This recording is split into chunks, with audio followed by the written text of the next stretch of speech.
in that case, we'll open it up and let the public come in and join us. We had over 300 registrations, so I hope there's a good number joining.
Okay, in the interest of time, we'll get underway. Good afternoon, everybody who's joining this webinar here in Southeast Asia. Good morning to anybody who's joining us from Europe. I'm Chris Humphrey, the Executive Director of the EU-ASEAN Business Council. Welcome today. This webinar is to launch a joint paper done by the Business Council with several of the European Chambers of Commerce across the region, the Eurochams in Cambodia, Indonesia, Malaysia, Philippines, Thailand, and in Vietnam, on energy transition in ASEAN, moving the needle. I'm sure as many people realize the need to accelerate movements towards low carbon and net zero economies is taking off. We need to do a lot more than we are currently doing as a human race across the region and indeed across the whole globe on tackling this very key issue. A major part of that, of course, is moving on energy transition, moving away from the more polluting fossil fuels, particularly coal-fired power stations, which unfortunately are still prevalent across much of Southeast Asia, and moving more towards cleaner energy sources, and in particular towards renewable energy sources. The Council last week was at the ASEAN Finance Ministers meetings in Bali, and it was a key theme of every discussion that we had there, of how to accelerate energy transition, accelerate energy efficiency as well, and then indeed how to fund it. We'll be diving into some of those key issues on the webinar today. We're very pleased to have with us Lazina Rahman from the Asian Development Bank. She works in the energy division there and is the Senior Climate Finance Specialist within ADB. She'll be giving us some opening remarks shortly, and then we'll be joining our panel discussion later. Very pleased also to have with us today Daniel Pans. He's one of my board members at the EU-ASEAN Business Council and the board member of Eurocham Malaysia. He will be giving us an overview of the paper and its key recommendations before we then move into a panel discussion involving Aggie from the ASEAN Secretariat, Frank Phuan, who's an old friend of the Council and CEO and co-founder of EDB Renewables here in Singapore.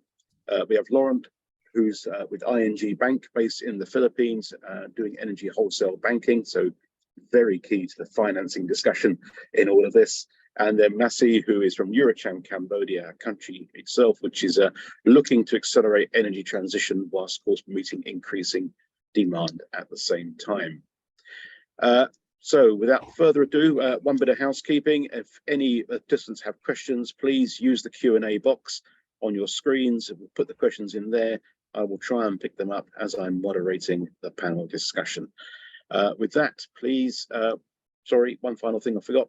If you wish to download the report, the QR code is on your screens now. You'll also find it on the Business Council's website at eu-asean.eu under publications, or indeed on the homepage as well.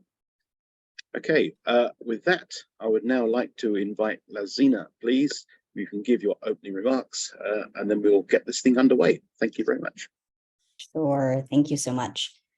So thank you for allowing for me the opportunity to address you today. I'm here as the Deputy Head of ADB's Energy Transition Mechanism, and I'm in charge of climate finance and private sector engagement. So ADB has devoted a lot of time and resources into understanding and modeling a path forward for the energy transition in the ASEAN, which faces a rather unique challenge given relatively recent industrialization. So across the ASEAN, we have over 100 gigawatts of coal-fired power plants with an average age of about 10 to 11 years. Assuming that the technical life of these assets are around 40 years, without further intervention, it implies a large carbon footprint lock-in until 2050 and beyond. So that is far too late for a lot of the goals that we are all trying to achieve. ADB's energy transition mechanism is a flagship effort. Sorry. Okay. I'll just continue. The ADB's energy transition mechanism is a flagship effort to underscore the need to early retire coal as part of the ASEAN energy transition. And we use that to accelerate investment in renewable energy and ancillary services.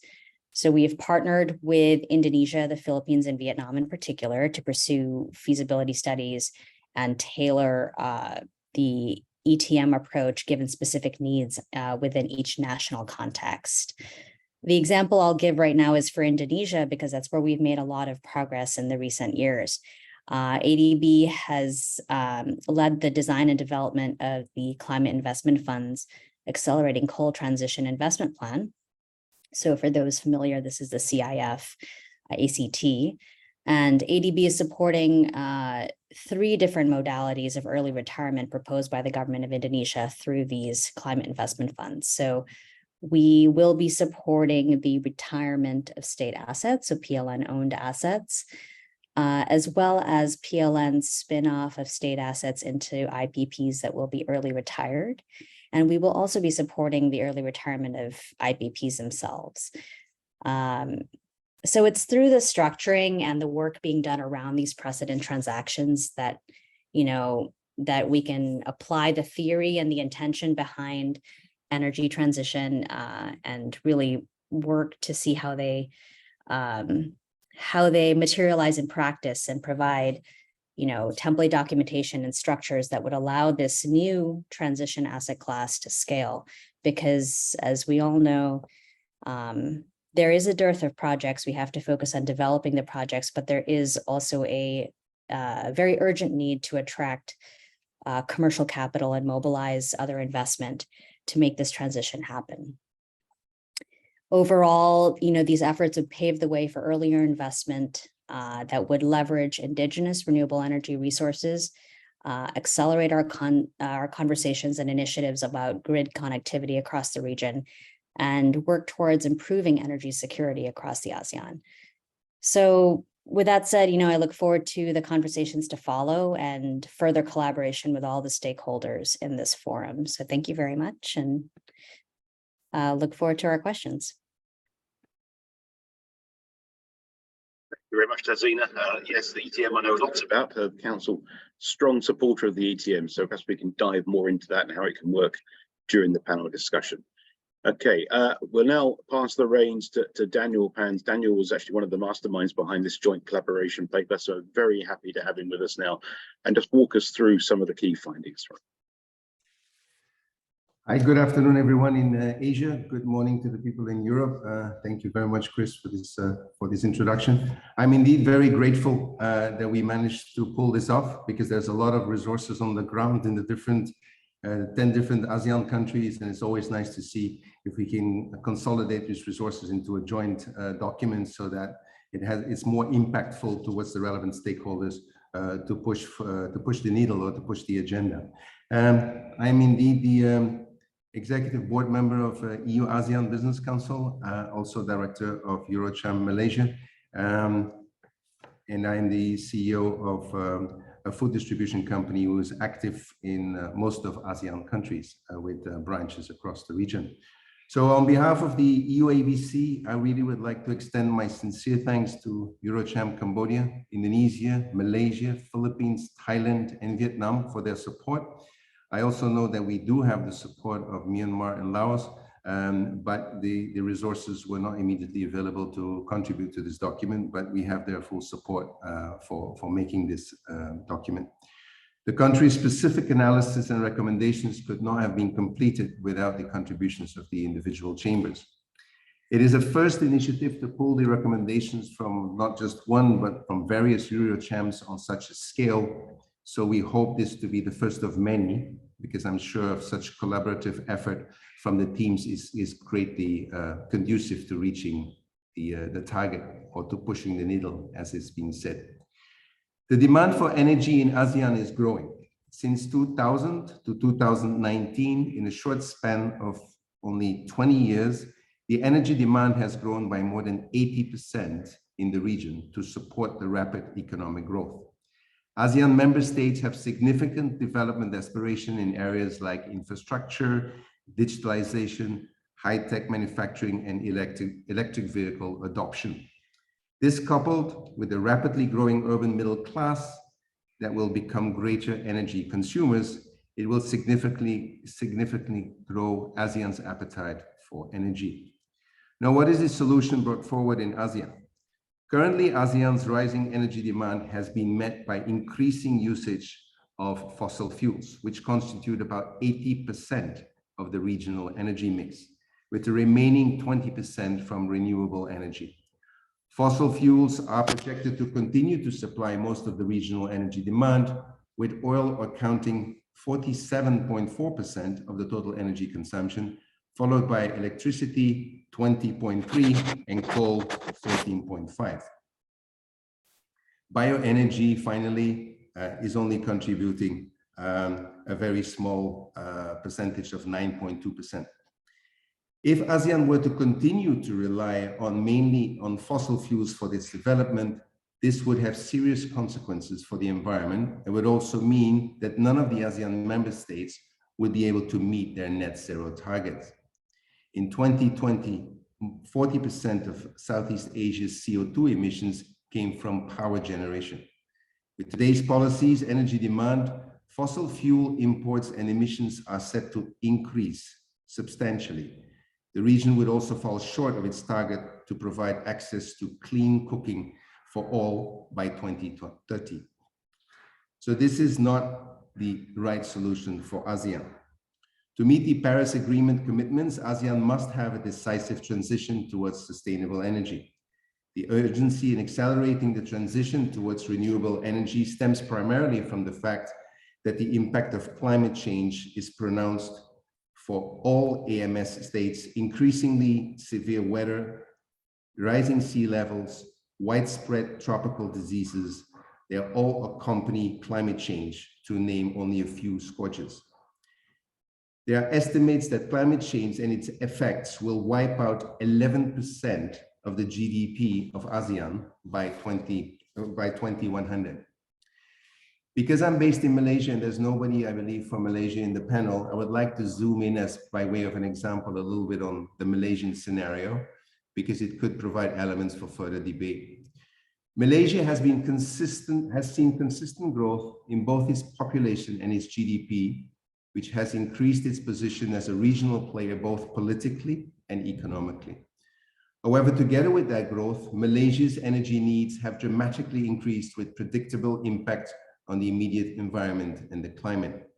Therefore, one of the critical problems facing Malaysian policymakers now is how to provide for future energy needs of the country in a sustainable and carbon neutral way, which is pretty much the topic of today's debate. Public-private partnerships could provide solutions in addressing some of the critical issues. Examples in Malaysia are the transitioning away from Malaysia's fossil fuel reliant energy mix. We have seen a surge in coal from 5% in 2000 to almost 25% in 2020. The further development of a green financing ecosystem through reducing risks and unleashing private capital.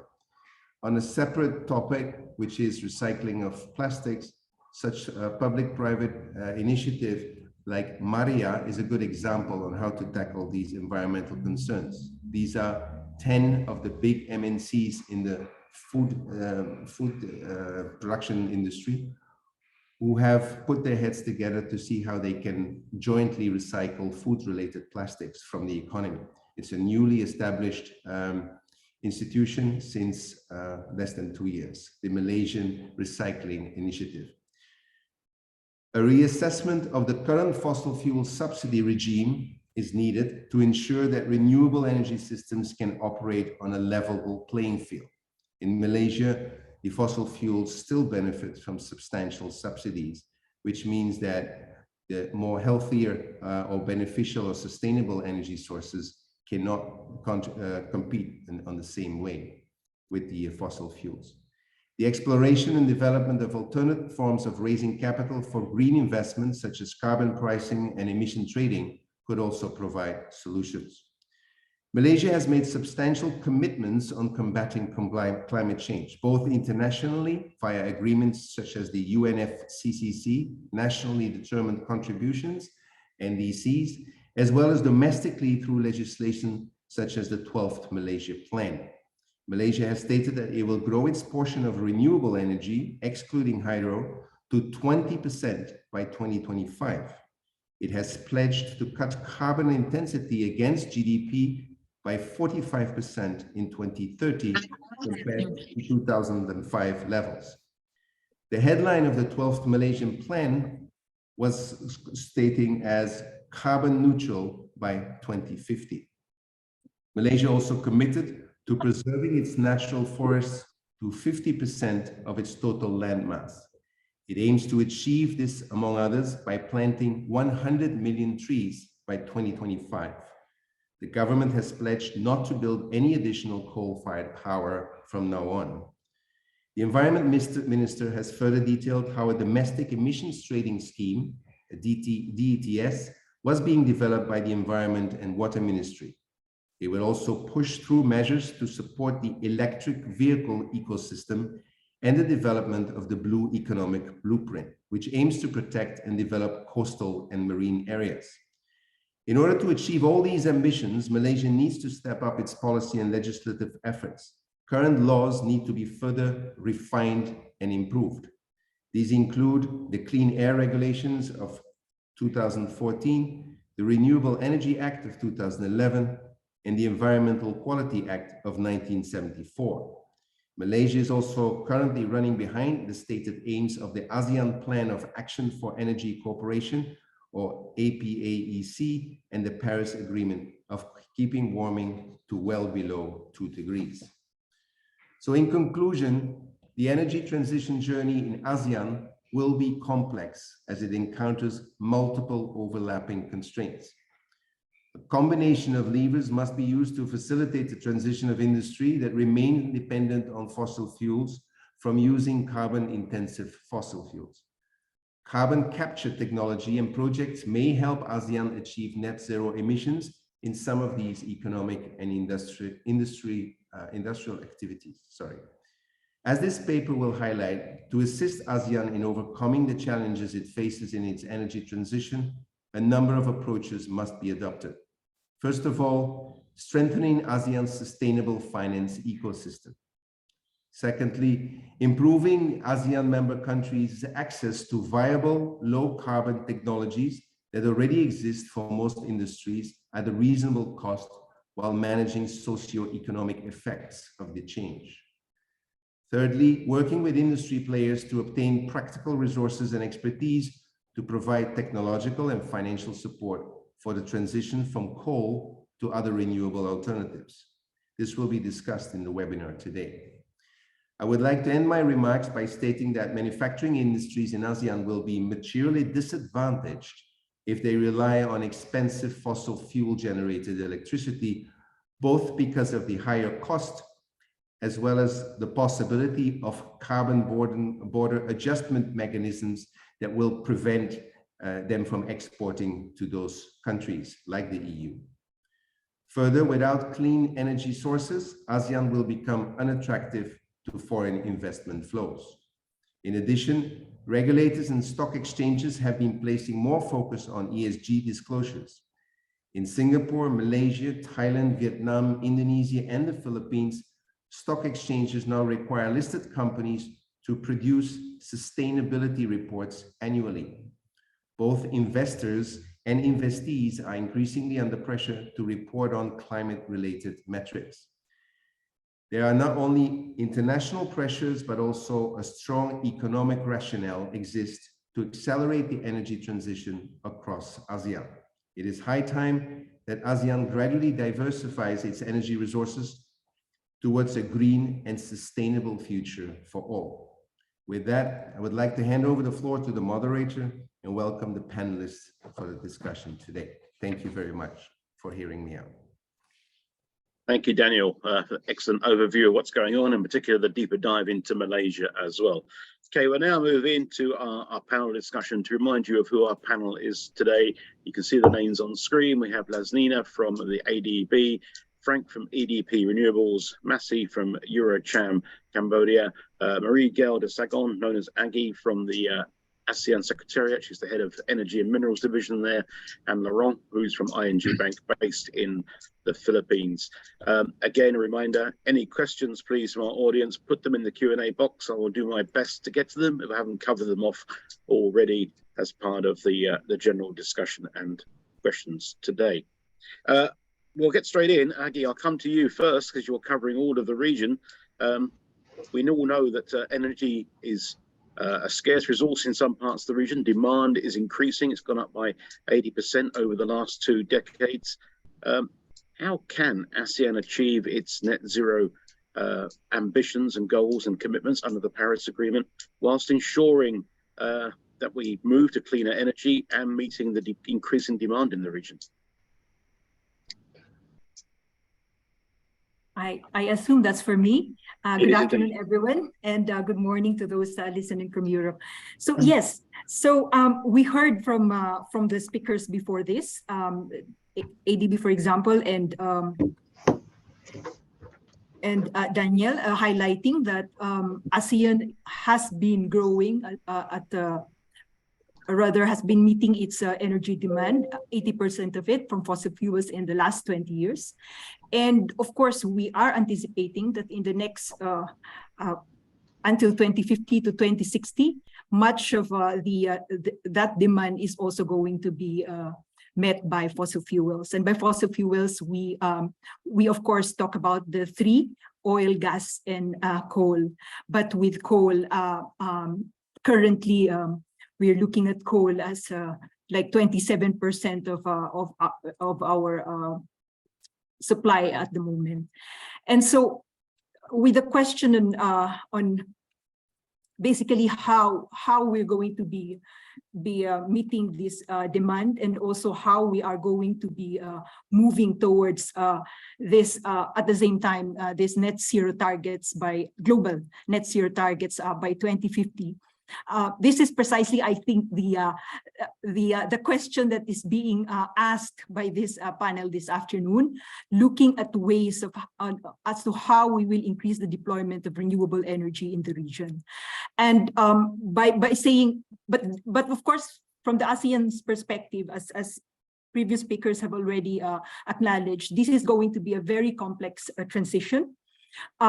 Especially because the region has to look at, of course, transitioning, but also making sure that our energy supply continues to be reliable and resilient, and also affordable. So, but focusing specifically on diversifying these sources of energy transition, one of which is specifically renewable energy. It's the first step that we've been looking at, for example, in the region is, of course, having our short-term targets via what has been mentioned as ASEAN Plan of Action for Energy Cooperation. We're looking at the 23% target by 2025, and targets that would be, or rather initiatives that would be in place that perhaps will allow us by 2050, for example, to be able to reduce, for example, the contribution of coal from 7 to 12%. This is something that has been last year, we came out with potential transition pathways of ASEAN on this. And we saw that there is indeed a pathway for ASEAN to look at reducing, for example, the contribution of coal in the primary energy supply of ASEAN to those numbers. So that's a very, very huge undertaking, because that means almost about like 3%, 3 times rather, 3 times reduction in the current share of coal. So that is something that I think later we will go into much more detail. But that is basically just to provide a sort of scene setting for the ASEAN side when it looks at the possibilities of moving towards those net zero goals. Thank you. Over to you, moderator. Thank you very much, Aggie, for that. One question coming in on the Q&A box. Will the material be available? Yes, we'll make sure everyone who's logged on today can get access to the recording and to the report as well. Frank, I want to come to you as you're a man who has set up and is running a renewable business in ASEAN. Do you see ASEAN making enough moves towards renewable energy as a whole in the region? Are we moving fast enough? Is the environment right to do more renewables? Thanks for the question, Chris. I'm very happy today and privileged to share from the point of view for a renewables developer in the region. So I think the time is now, right? In fact, some say we are already late, but never late, then better late than never. I would say today ASEAN, it makes up of many countries, many markets, and each of the market has its own nuances, right? Some countries are moving faster, some slower, and each of this country has already made some sort of commitment. Although the commitment, some of them is quite further down the road, some say even 20, 30 years down the road, right? A lot of them are committing net zero targets by 2050. How to get there is the key question. Maybe I share a little bit more from Singapore's perspective. We have identified 4 pillars, we call it 4 switches, right, on how we can attain this net zero. These 4 switches, namely, we look into regional power grids, we look into solar. In fact, solar today is deemed as a low-hanging fruit, a no-regrets move. We also look into alternate low-carbon solutions. We also look into natural gas transition into hydrogen. In fact, we have announced at least half of our future energy source, I think, will be hydrogen derived. Maybe zooming in on the renewables part, which is largely solar in Singapore, we have developed what we call E50 Energy 50 Transition Plan. And in this plan, we have targeted about 8.6 gigawatts in Singapore by 2050. There are intermediary goals. We have 1.5 gigawatts by 2025. We have 2 gigawatts by 2030. I think these are earlier goals, and in my opinion, a little bit dated and should be refreshed. But there are intermediate goals to achieve this 8.6 gigawatts. Bear in mind, how big is 8.6 to tiny Singapore, right? Because our total land area in terms of is about 724 square kilometers only, all right? And 8.6 is almost 8,600 hectares of area, right? That is roughly about 10% or to 11% of the total land mass of Singapore dedicated to solar. How do you achieve this? Really, I would say Singapore is easily one of the most dense solar city around the world already. We are kind of exhausting all our rooftops as we speak. Today, I think easily more than 70% of our government housing are already covered with solar systems of some sorts. We are exploring vertical surfaces. We are exploring solar islands, floating PV around the sea area around Singapore. So all these alternate areas are being explored. All right, the solar rooftop story is already a low-hanging fruit that we should be doing. So I see this as kind of peering into the crystal ball for the rest of ASEAN, because of course many parts of ASEAN, many markets still have a lot of land area to explore, many rooftops to explore. I think a lot of markets are still trying to adjust to the regulation to match the development of renewables in this region. Take for example, I think just now, Chris, you asked about when is the appropriate time. I think right now is the appropriate time. Bear in mind, last year there was a lot of turbulent in terms of the energy costs. There's a rising energy cost that itself has made a lot of renewables in this region much better returns in terms of return on investment. So you get back your return investment faster. And with that regards, many of the customers that we see sitting on the fences in the past couple of years have now swung for the fences just by economic reasons, right? Obviously, there were also others like corporates that has taken up the leadership to demand for 100% clean energy. This is the RE100s. And we see a large part, especially those data centers, have taken up that mantle to push that leadership downstream towards their vendors. So we are not only seeing themselves, we are seeing they imposing a next layer. Their vendors have to be green in order to make the supply chain entirely green as well for their scope 3. So this is the right time. I think governments around the region are trying to play catch up. For example, you look at Vietnam. Vietnam had a very good run in terms of renewables development in a couple of years ago, but because of that, they also overexposed themselves in terms of the grid. I think availability. So there is curtailment in Vietnam. So I think the government is trying to resolve that with the grid infrastructure. So and also the regulation is trying to play catch up. So this intent is certainly there. The latest trend is also to discuss about cross-border type of projects. These are massive G2G project, all right? Indonesia, Singapore, I think just announced their collaboration via MOU of the Green Corridor development, a massive project, I think up to $50 billion could easily one of the world's largest solar projects, coupled with energy storage system to be developed in that Green Corridor as well. So all this are, I think, as examples of how the region is moving together to I would say, have faster targets than those that are 20, 30 years down the road. Yeah. Thanks, Frank. Very compelling case indeed. Indeed, we should be moving now. Should have been moving a few years ago, perhaps, but we should definitely be accelerating.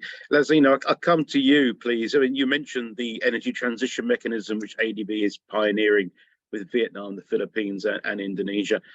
Perhaps you can just give us a bit more of an overview on that. And how do we go about persuading the owners of the coal-fired power stations, and some of them are relatively young, to actually enter into this, to hand the asset over and then reinvest the money elsewhere as the ETM is meant to work? Well, we're in the middle of that right now. So, through their precedent transactions, one of them is, announced already as of the G20 last November. So Cirebon 1 is the transaction that we are working on. And look, it's not easy. There's a lot. These are, like you said, these are relatively young plants. We would have to make sure that any result is equitable in some fashion. And what we definitely don't want is to dissuade private sector sponsors from participating in these kind of efforts. So to the extent that we can leverage our access to climate finance, different kind of technical assistance, grants, and the rest, and there's a lot of interest from philanthropies and the private sector to try and make this a model that is replicable and scalable. We will use them. We will use all these different tools in our arsenal, but yes, it's a very sticky situation because people still can't come away. This can't be a loss-making exercise, right? In the end, this has to be something that we can actually scale. I think a key tool in this, and that comes from the policy side, is to, if not directly, indirectly pair up early retirements with renewables. And that's not necessarily something we can do in Indonesia, but in our other contexts, it is more of a part of the dialogue, especially when you're speaking directly to corporates about their own assets and they're in greater control like they are in the Philippines. And I know that Laurent must be dealing with that as well. So when you're talking to specific corporates about a portfolio of assets, they're more they're more in the driver's seat as to how they can make themselves whole and still comply with overall mandates. Thanks, Lauren. As Lazina name checks you, you're next in the firing line for the questions here. I mean, ING, I believe, has announced last year that you will not be doing any more funding for oil and gas field type projects, but you will be increasing financing in the renewables sector going forward. How do financial institutions like yourself play a key role in all this energy transition movement?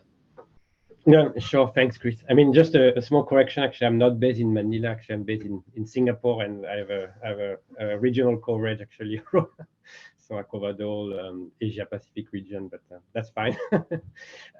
Now, so I think in terms of ING's announcement, so I think there are two parts of it. I think the first part is, yeah, as you mentioned, is and I will insist on that, is a sort of discipline and gradual reduction in oil and gas financing. But I think what we have announced last year, in fact the year before as well, is that we would stop dedicated financing for new oil and gas field, and in turn we've also announced that we would stop financing related midstream and downstream infrastructure for new oil and gas field. That actually, in a way, it doesn't mean we will stop financing oil and gas. I mean, it means we stop financing new oil and gas field. And actually, this is actually only an alignment with the EIA Net Zero 50 scenario. So the EIA Net Zero 50 scenario actually does mention that oil and gas will continue to be used globally and also in Asia, but we don't necessarily need to exploit new oil and gas resources. So what we are saying actually is that we won't finance new oil and gas resources that has not been FID'd before 2021. So actually it's just an alignment with this scenario actually, and then we just follow our transition pathways, just follow that scenarios as well. So but we do continue to support oil and gas in the region. In fact, we still to some extent active financing gas and LNG as a transition fuel and as a substitute for coal as part of Asia's energy transition. So in ASEAN, we've advised on an LNG to power project as the first in Asia Pacific. We financed a gas peaker recently in the Philippines that helps actually regulate the grid and you put actually a renewable on the grid. And we're doing the same thing, advising a state-owned enterprise on the first LNG to power plant in Vietnam as well, right? So I think we still, in a way, we're still active in fossil fuel. I think it's just that we'll reduce that in a disciplined manner over time, and maybe focus more on gas as a transition fuel than oil. But I think it's still very much in a disciplined way. And then on the renewable side, yeah, that's the other side of the coin, where we've said that we will increase our lending commitment to the renewable energy by 50% by 2025. So again, it's not a 2025 goal per se, it's actually a yearly goal. So I mean, it translates about in my yearly KPI in about 10% increase every year from now, from last year actually up to 2025. In fact, last year we've already did better than 10%, so that's good. Although I must say, actually, a lot of the things we've done in Asia are more in Australia and developed North Asia than ASEAN, but obviously we'd like to do more in ASEAN as well. So that's really what we're doing. And I think the last part actually of that is we also have a very large focus on new energy technology. I mean, you've seen that when you look at some of the power development plans that are being developed, at the moment in Thailand or Vietnam, also not fully enacted yet, but there's a big focus on, and that's also interesting in the context of the substitution from coal. We discussed earlier that there's a big focus on transitioning, actually, partly even before we shut them down, transitioning coal-fired power plant to ammonia on a co-firing basis, for example, green ammonia.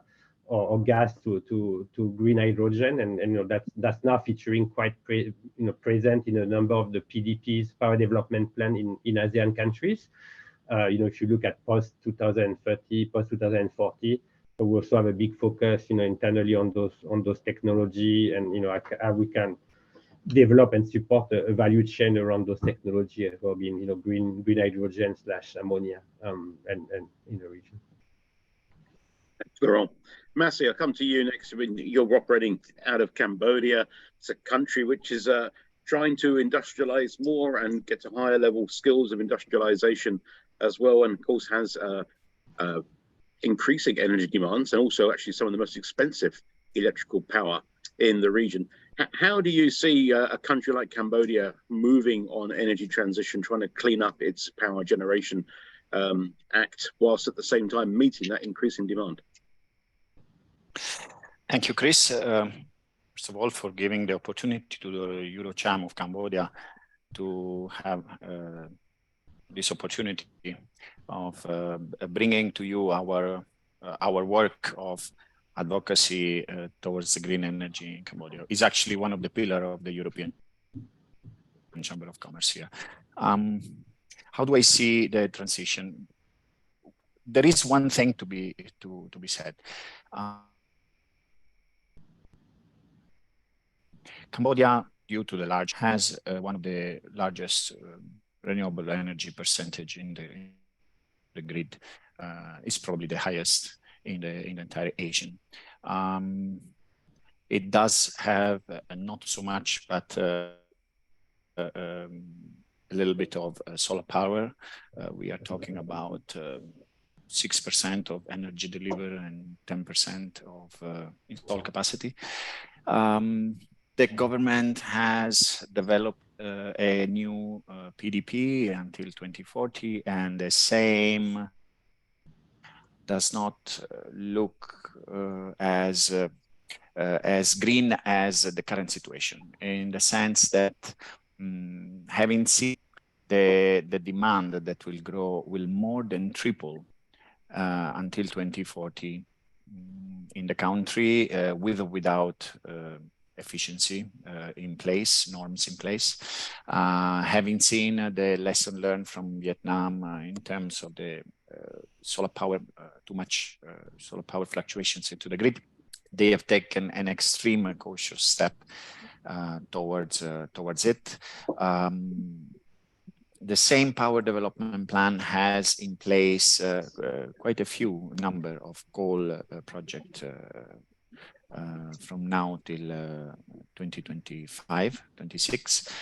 Therefore, in the next 10 years, we will see this renewable energy percentage to go down, and then eventually in around 2030, 2032, going up to the level where we are today. We at the EuroCham, we are strongly, how to say, trying to have a dialogue government in terms of having more opportunity, especially on the solar rooftop, meaning private, not utility scales, of course. And but the issue is not so simple. There are a number of obstacles, not to mention, let's say that the government is more prone towards a utility scale project rather than the private solar policy and the developing rooftops. Therefore, we see there an opportunity that should be taken by the government in order to give the private sector, and particularly the government sector that you mentioned, to give an opportunity for being more competitive. Electricity price is one of the highest in the region, as you mentioned, as well as we have also one of the lowest GDP per capita in the region. And that makes the mix quite expensive and quite explosive when it comes to electricity bill every month. Therefore, we are strongly advocating in having the possibility of installing solar rooftop panel onto the industrial Z. Cambodia being a rich water body countries could be having the fantastic opportunity of building building solar power units onto this body of water. Not to mention that they might have 5-6% more of efficiency, the solar panel, without creating land contrast, and perhaps even helping the fisheries of the country. So I can continue talking, but I think I need to give to the private sector. Thanks, Messi. I'm actually going to come back to Aggie at the ASEAN Secretariat. The region still is heavily reliant on fossil fuels. We need to wean ourselves off of that. Does the Secretariat and the ASEAN member states see, though, that something like energy efficiency should be playing a much bigger role as part of this transition as well, so that we can be more efficient with the power that we're using, whilst we then try and accelerate the work on transition at the same time?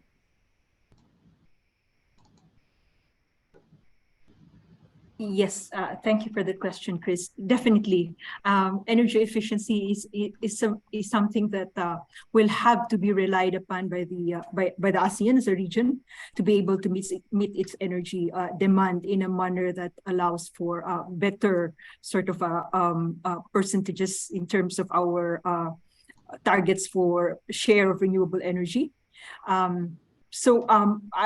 I do realize that much of the focus here so far has been on power or energy, power for or electricity, the electricity sector. So there is a lot of scope, should I say, for doing energy efficiency in, of course, and we're looking at those buildings in cooling, for example. We came out with roadmaps for doing this with the assistance of our partners. We came out with roadmaps for regional roadmaps for the region on more efficient buildings as well as more efficient cooling, because we know that a big chunk of the growth in demand will be coming from cooling as well as the over time as the region aspires to having sort of air conditioning. So so that's for power. There's a lot of also efficiencies that can be had from the grid itself, modernizing the grid and taking advantage of better efficiencies there. But there's also, and then the part where we need to be focusing on, at least at the regional level in terms of initiatives as well, is look at efficiencies in the industrial side and also in transport. And what's happening is that overall, just to give sort of an overview of what we're looking at, is that if what we're saying is the increase in demand in the region will be if we continue business as usual, be something like less than 4 times by 2050. But if we do energy efficiency, by energy efficiency alone, we could be looking only at about 2 to 3% demand. That's a lot of reduction in demand and therefore reduction in emissions on that. So yeah.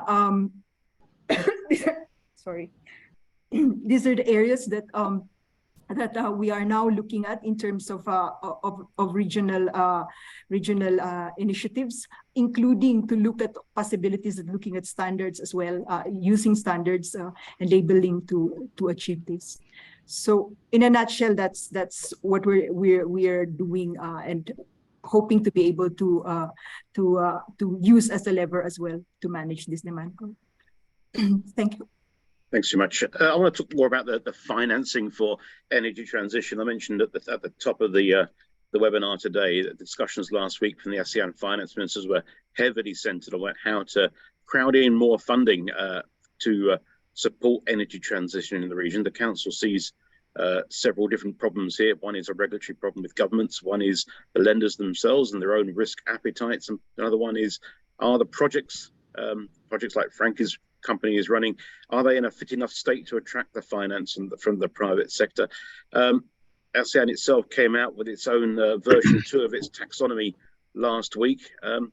Perhaps I'll ask Lazina and Laurent first to comment, and then I'll come to Frank. Do you see that taxonomy version 2 as being helpful in this space? And what more can governments, or what more do governments need to do to help attract private sector capital coming in, the capital that Azina was talking about in her opening remarks? Azina, please. Sure. So, yeah, I think we are broadly pleased with how it's come out, because I think the on our side, again, a key focus of the ETM program is to highlight the need for early retirement in order to scale, RE overall across the region. So that has definitely been accommodated in version 2. And what's also important is the additional highlight on kind of social criteria and the need to recognize that this accelerated transition, which is, I mean, just to take a step back, we've gone through industrial transitions many times in our history in the past. I think what's very different about this one is that we're trying to compress it in a 10, 15, 20-year period, which will have massive impacts for a lot of communities across the region. So we need to recognize that and work on a coherent approach that involves taking all these impacts into account. So overall, these two themes are very much reflected in the updated taxonomy, and we hope that the work we're doing through the precedent transactions will help kind of refine a lot of these criteria and technical specifications that will ultimately come out. Overall, the taxonomies, I'm just kind of going at the other questions that you were asking, essentially, like, how will this actually help? I think Laurent's probably in a better position, but what we see is that I think it'll give a lot more guidance, in terms of regulators, in terms of how they can kind of adapt that taxonomy for the country context, and it'll give the financial institutions in country a lot more room to consider, again, the needs for early retirement and other environmental and social objectives. And Laurent, from your point of view as a financial institution, are the conditions right to be investing more in this space? Yeah. So I must say I haven't seen the taxonomy too, so for the ASEAN countries, so I can't comment on detail on that. But I think, I mean, just moving backward a bit, I think in terms of what we've seen actually being successful in other countries, and that could spur a bit more investment in Asia. I mean, I think the first thing is I would say is that first today there's actually a lot of liquidity that's available for renewable energy, whether it's on the equity side, the debt side, or anything in between, and both from commercial banks and funds, asset managers, and fund investors. I think we've seen that once something is up for financing, actually typically there's no issue getting some liquidity to finance those assets or those companies. But I think what we've seen, as I said, I think in ASEAN, I think the first thing is scale, I believe, right? I mean, because investors and lenders, I think, want to have a bit of a view actually about the the scalability of renewable in each country. Obviously, each country is a bit specific, but I think what's missing a lot in Asia is that I think that there's there are projects that can be financed. In fact, when they come for financing, they are generally financed without issue. But I think that the issue is scale, right? I think people fail to see scale for on the long term. Like, for example, I mean, in Thailand, they had a big wave of renewables, back I'm going to start showing my age now, but back in 2012, 13, 14, and I think there was a lot of investment that went to the sector at the moment, but then there was sort of a pause, and now they've restarted actually auctioning 5 gigawatt. I mean, I think that's very positive, but I think there was also a long period in between where there was not much investment in renewables in the country, maybe for good reason, because they wanted to stabilize the grid. They wanted to make sure that, they don't, put up too much solar when, they don't have the grid capacity, but that doesn't really help. And I think that we see that in Vietnam as well, where there've been historically there were a lot of investment that were spurred by the feed-in tariff regime, and now there's a lot of uncertainty about what's going to come next. Actually, in fact, there haven't been any feed-in regime for solar, for example, since 2020, and for wind since 2021, and there haven't been an alternative route to market that's being offered to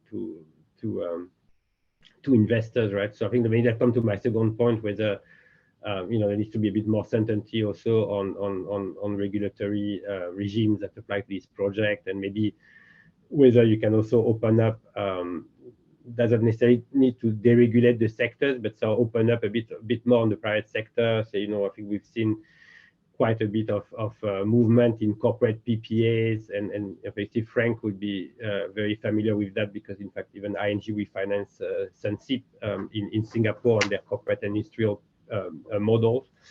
But if that can be applied a bit more systematically in a number of countries in Asia, versus utility scale renewable, or versus renewables that can only sell to a single utility, maybe that's a bit of more scale that can be built actually. And I think generally, there are other things. I think Frank mentioned also grid stability. So I think you have to balance that, right? Increase in renewable, but you also have to invest in the grid. As Frank mentioned, we've seen that in Vietnam. We finance some project in Vietnam, and we do have to deal in our grid analysis with what the risk of curtailment is. Is it 10%, 20% of production, and look at what's been done historically. And obviously this is very site specific, but that doesn't really help actually in terms of getting lenders across the board. It can still be done, but it's more difficult. And then finally, I think permitting can be difficult. Land acquisition, especially for utility scale renewable, is still a challenge. So I think that a number of those things that can be addressed actually, grid, land, permitting, certainty in terms of regulatory regime actually. I think that would really help the increase in renewable. Thanks, Laurent. Frank, you were name dropped a few times there by Laurent, and as your company itself is working on new projects, pretty large ideas, particularly in the Riau Islands in Indonesia. Do you find the access to the funding is there? Do you think the regulatory environment is right to support the work you're trying to do? Thanks for the question. It's a great question, because I think like I mentioned, this project, we call it the Green Corridor, is easily one of the largest projects globally in terms of renewables. So it is also a cross-border project, right? Because not only a green corridor, but it will extend into 2 different jurisdictions. It is unprecedented, at least in this part of the world, right? I think the 2 governments have already taken achieve a great milestone by taking the leap of faith to enter into the MOU with each other. If you look into that very day itself, on the 16th of March, there were other MOUs being signed. There was the G2G MOU. There was also the B2B MOU, right, that we have entered into. And a large part of that B2B MOU was as a result of the government, especially Indonesia's government, intention to make use of this green corridor, right? The development of this green corridor. I think Minister Luhut made it very plain, right? This is not just an export of energy or renewables into Singapore, which is of course largely, I think to a certain extent, largely dependent on imports of renewables to achieve the net zero status, but also a chance for Indonesia to make use of it to expand the green ecosystem in Indonesia. So I think what he wants to see, what Minister Luhut wants to see, was Indonesia having a development of the entire value chain from solar.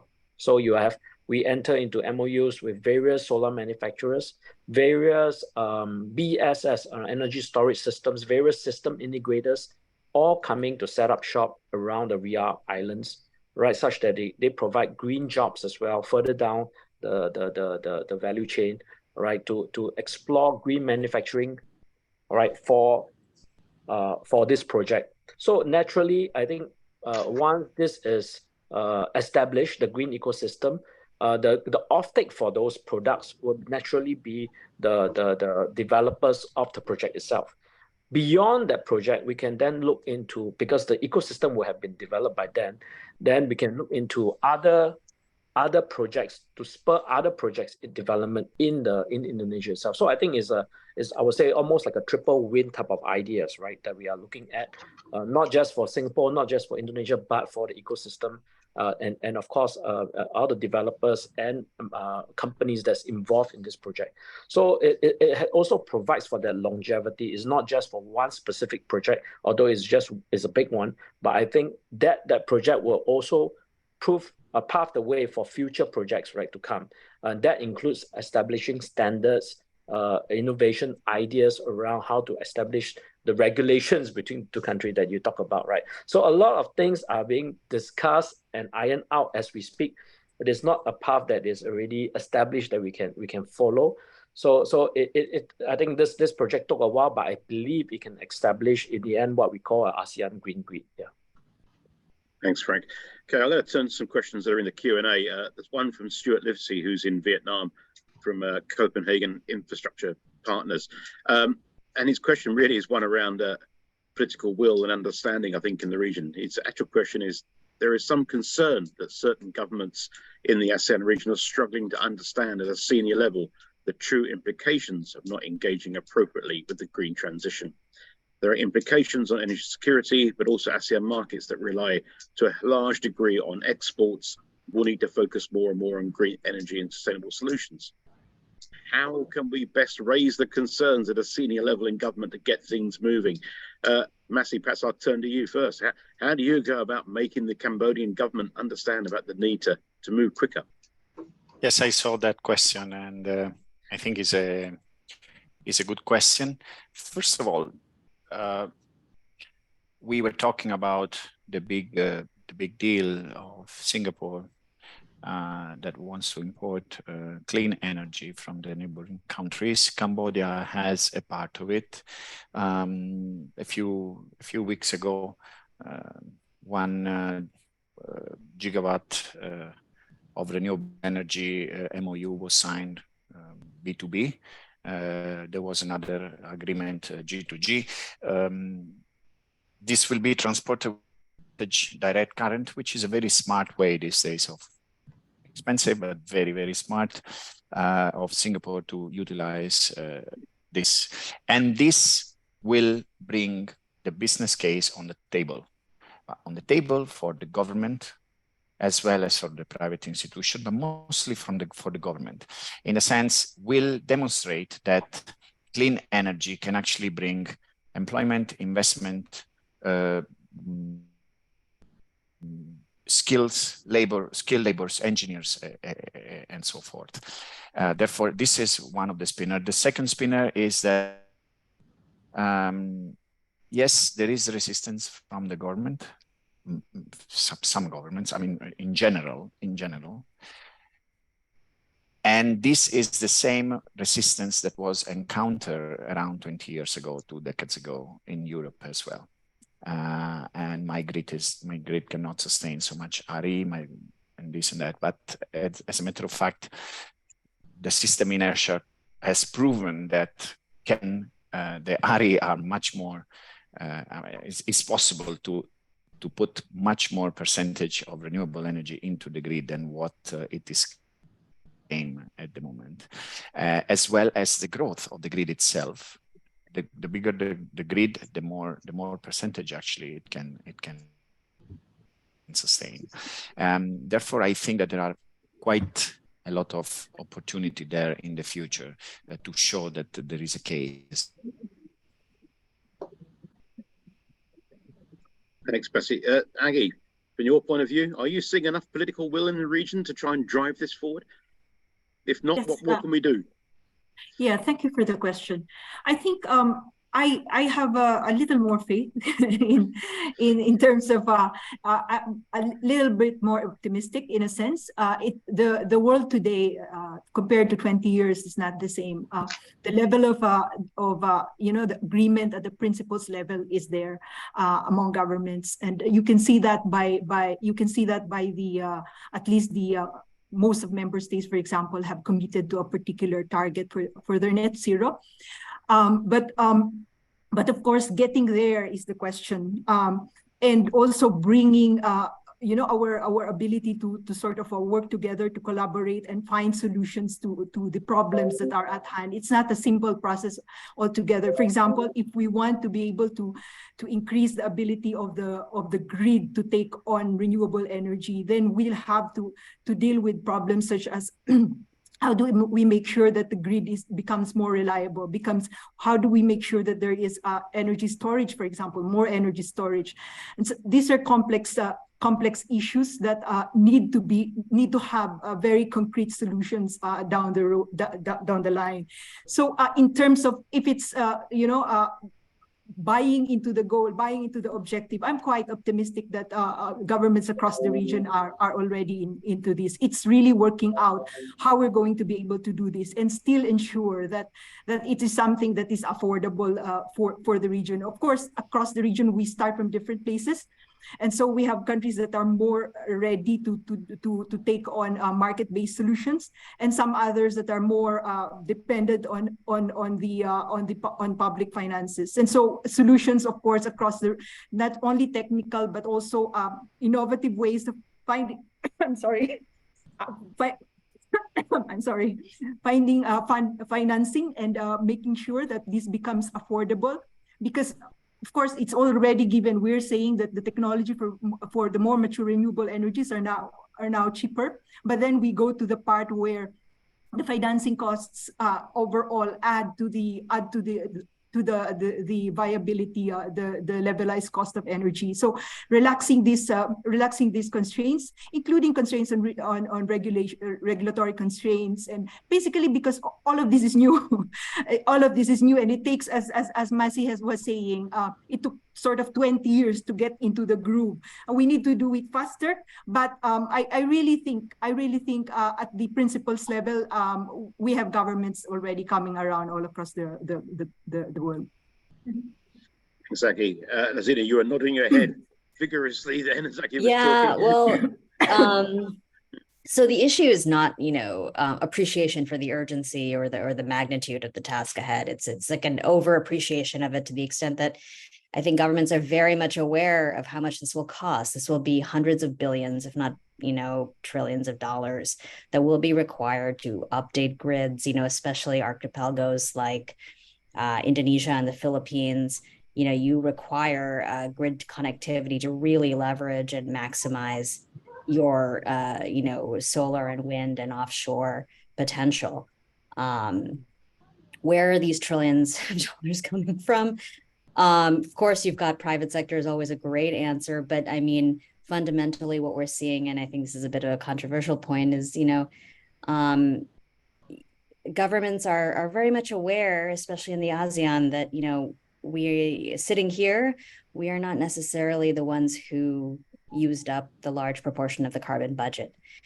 So the question of equity and who should be paying for this is very much top of mind and in everyday conversation.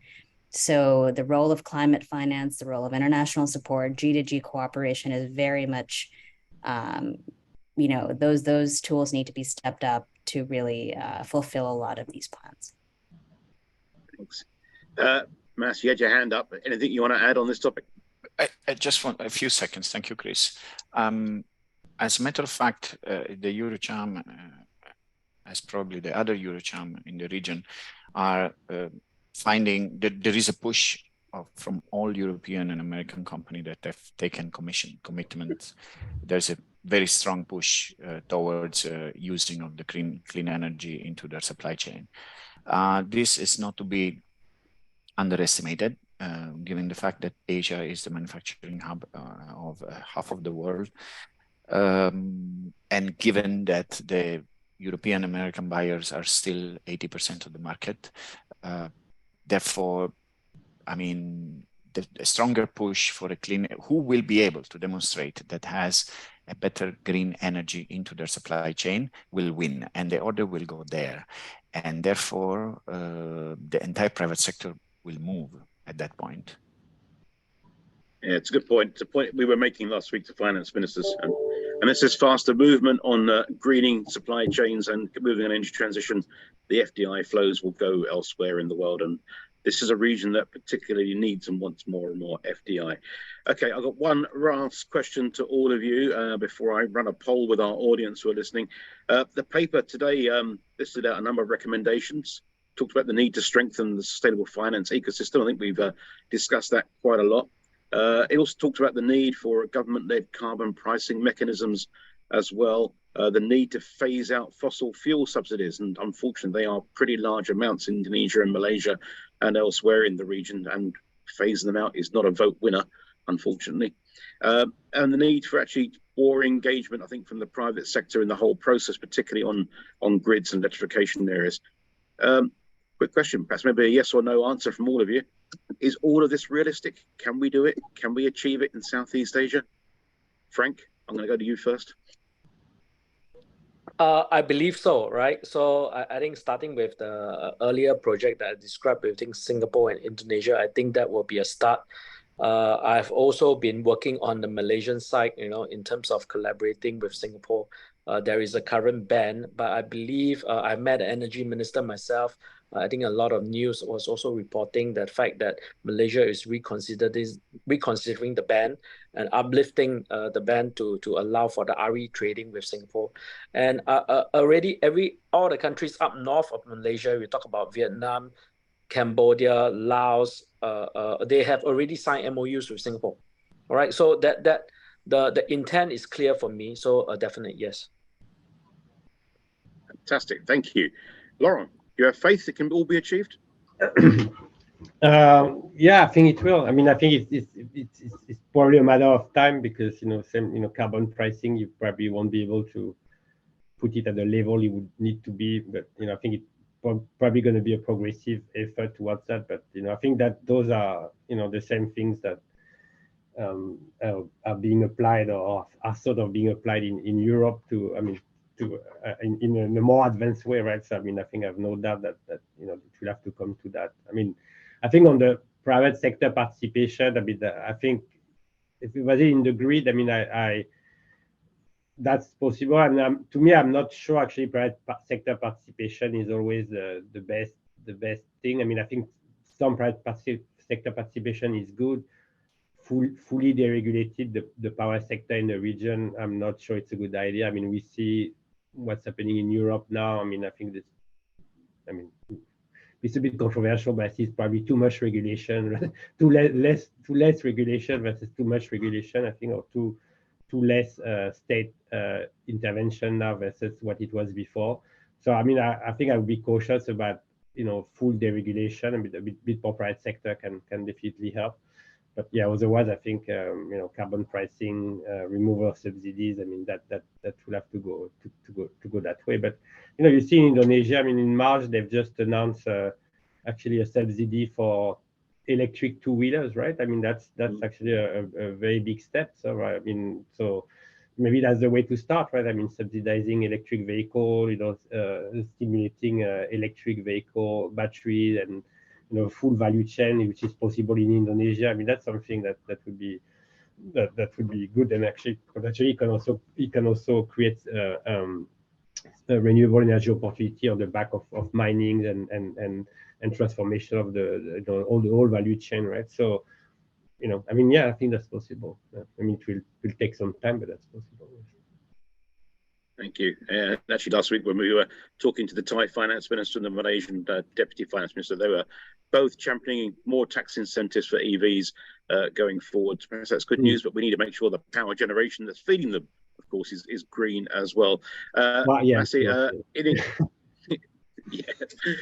it. In Cambodia, will all this pan out? Will we achieve a green energy in the future?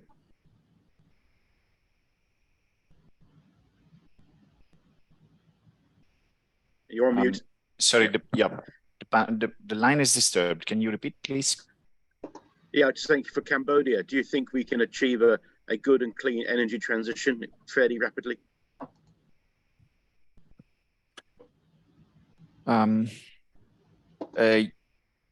We are at a good point in Cambodia. We don't start from a low point. There is no carbon resources here.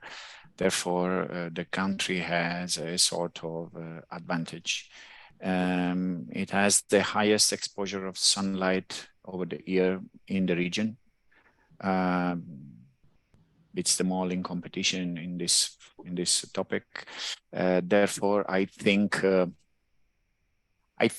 over the years, the attitude toward the green energy and a full transition is possible. It will take another probably decade. Okay, thank you. Aggie, from your point of view, everything heading in the right direction. What more help would you like to see from people like us in pushing the agenda in ASEAN? Yes, thank you. Speaking first to the recommendations in the paper, I think they're quite a good package of recommendations. One of the things that and of course, also some elements of it align quite well with what's developing as the elements of our forthcoming ASEAN carbon neutrality plan. Also, we came out with the circular economy framework plan. And just very quickly to sort of plug the discussions under this carbon neutrality plan, we're looking at, of course, at aspects of the nature-based solutions, but also market-based solutions such as carbon pricing as well, and the tradability of renewable energy certificates, for example. We're also looking at, of course, deployment of low carbon technologies, not just renewable energy, but the entire mix of possible technologies that would allow us to reduce our emissions in the meantime that we're transitioning. And also, of course, inclusive and sustainable infrastructure. There's also a part where maybe the other question that probably can be considered down the line is to look at these recommendations in terms of timing it. It's a sequencing thing because we wouldn't. It's quite your question towards whether it's doable. Perhaps removal, for example, of fossil fuel subsidies could be considered alongside the protection of communities and just transition, because it's something that that I guess would be a little less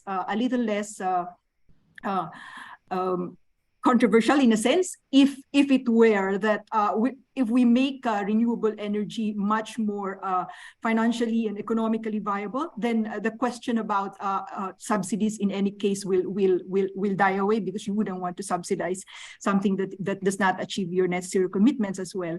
So a question of sequencing as well could be something that could also be considered along those lines. With respect to a question on what else we would be we could get a little more help from the private sector side, perhaps is really to look perhaps at the to continue to test an entire range of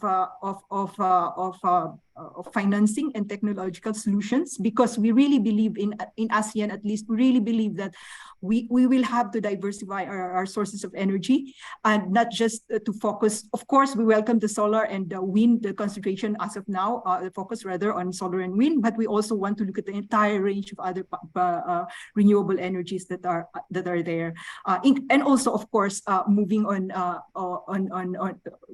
to energy efficiency as well, and how the industries are able to sort of have better control, in a sense, as one of my co-panelists was talking about, sort of a control in terms of at the project level of energy efficiency initiatives as well. So yeah, few points there. Yeah, thank you. Thanks, Aggie. And Azina, the last word to you. If you had a magic wand at the ADB, what would you wish for? A ton of policy reform tomorrow, but that is, as usual. I think both, I guess Frank and Laurent mentioned, I think there's a lot of policy work that has to be done, and through these precedent transactions like the ADP work that they're doing with the solar export, the early retirement side, there's a lot to, of kind of template early stage documentation being done, and a lot of learning by doing. And do I think it can be done? Yes, but we have to take it in a staged manner, as Laurent said, kind of just, we have to start from somewhere and then kind of build on top of that. and make progress. I think we can do it. I think everyone is aware of the urgency of the situation, and we just need some cash and some patience, and I think we can get there. Okay, thank you very much. Thanks to my great panel. Before we close out, we're going to run a very quick poll with our audience, which I think Jen, my colleague, will bring up on screens now. While she's waiting for that to come up, the report download QR is there. The things that actually, as you know, was just talking about then, policy reform area that the council is doing an awful lot of work in across the region. We've been running what we call an emerging market transition investment project now for a couple of years with WEF and the Net Zero Asset Owners Alliance. We're taking that forward more going ahead, and also doing a lot more work on energy transition. So if anybody's interested in finding out more, please reach out to me or my colleagues here at the Business Council. Thank you to my great panel today for the discussion. Very invigorating. I actually personally would like to continue it a lot longer, but unfortunately we have reached the end of our time. The poll: do you have faith that ASEAN can achieve energy transition on the scale necessary to achieve its net zero goals? Yes or no? Well, you are a pretty positive bunch out there. 3/4 of you say the region can. I wish I had the same faith as you, but we will keep working hard to make sure that it does happen, because it's important for all of us. Okay, thank you very much, everybody, for joining us today. I'll share the results on the screen. I think you can probably see them now. There you go. I wasn't lying to you. And we look forward to joining you, having you on other sessions. You can scan this QR code, follow us on LinkedIn, find out more what's going on. Thank you again to my great panel. Thank you to Daniel for the introduction at the end. I wish you all to keep well and keep safe, and let's look after the planet. Thank you. Thank you.